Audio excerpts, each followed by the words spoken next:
हर साल कार्तिक मास की शुक्ल पक्ष की चतुर्थी तिथि से इस व्रत की शुरुआत होती है।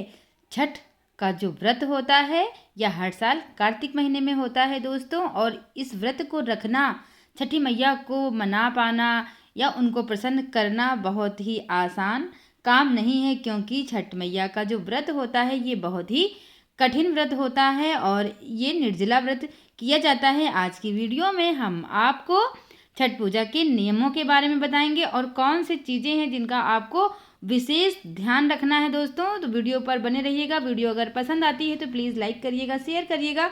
चैनल पर पहली बार आए हैं तो सब्सक्राइब करके बेल आइकन को भी प्रेस कर दीजिएगा। तो छठ का जो पहला दिन होता है उसे नहाए खाए कहते हैं और ये पहला दिन नहाए खाए का ही होता है। और दूसरे दिन खरना होता है। खरना वाले दिन छठ मैया और सूर्यदेव के लिए विशेष व्यंजन बनाए जाते हैं। इस दिन संतान के स्वास्थ्य, सफलता और दीर्घायु के लिए पूरे 36 घंटे का निर्जला उपवास रखना होता है। तीसरे दिन डूबते सूरज और चौथे दिन उगते सूरज को आर्घ्य दिया जाता है। इसके बाद इस पर्व का समापन होता है। और छठ मैया को अगर आप प्रसन्न करना चाहते हैं तो छठ मैया की पूजा में कुछ नियम हैं जिनका पालन आपको जरूर करना ही चाहिए दोस्तों। छठ पूजा का पर्व नहाय खाए के साथ ही शुरू होता है और इस दिन घर के साफ सफाई बहुत ही अच्छे से करनी चाहिए। सात्विक भोजन करना चाहिए। इस दिन घर में प्याज और लहसुन का इस्तेमाल बिल्कुल भी नहीं होना चाहिए। छठ का जो प्रसाद होता है उसको बनाते समय खासकर साफ सफाई का बेहद ध्यान रखा जाता है। इस प्रसाद को केवल वही लोग बना सकते हैं जिन्होंने ये व्रत रखा हो। प्रसाद में इस्तेमाल किए जाने वाले अनाज को अच्छी तरह से साफ किया जाता है।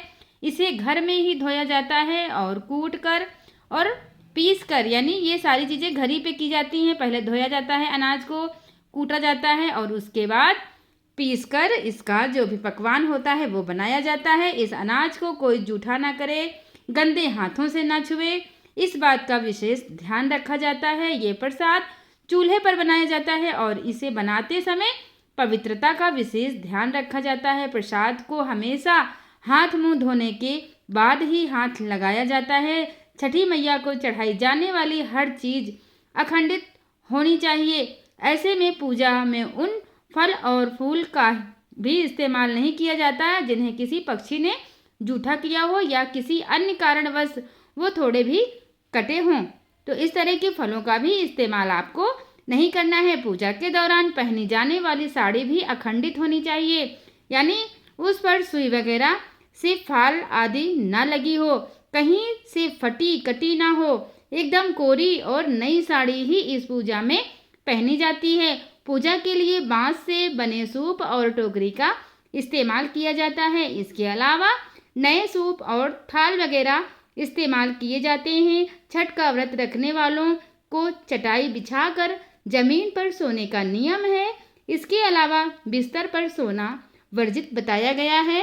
तो दोस्तों, अगर आप छठ मैया को प्रसन्न करना चाहते हैं तो आपको इन नियमों का पालन जरूर करना चाहिए और इन नियमों का पालन करने के लिए आपको बहुत सारे संयम की भी ज़रूरत पड़ेगी।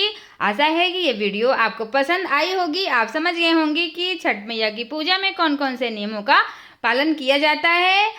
हम फिर मिलेंगे नेक्स्ट वीडियो में। वीडियो को पूरा देखने के लिए आप सभी का बहुत बहुत धन्यवाद।